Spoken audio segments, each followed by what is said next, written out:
Voor Spanninga is het de kroon op zijn jubileum.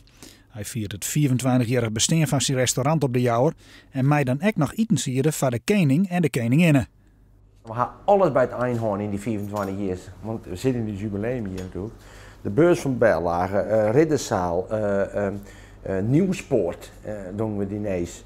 Gruttefeest, Lietse diners, Grutte diners. Maar één ding hier er nog net in. We hier er net voor de koninginnen koken. Maar ja, nou is de koning en de koningin. Dus het is prachtig, ken het beter. Doet Spanninga jaren dat Willem-Alexander en Maxima een bezoek brengen zonen aan de provincie, meldde hij hem vottendagelijks bij de provincie. En zo is het baltje rolling gaan. Uit het koninklijke peer tussen de midden van Staremnij en Kuzenvat, met 50 Friese gasten en 50 uit Maat-Holland, met Spanninga mij onboord. Hij maakt er de lunchkleer en tjent het op. Ze krijgen een hele lichte lunch. En dat is een soepje en wat lekkere sandwiches. En alles zit erin verwerkt. Er zitten producten van Noord-Holland in verwerkt. Zij iets maar species uit Noord-Holland. En ik denk, nou ja, er was iets maar fris gedroegen was erbij. Iets in die combinatie.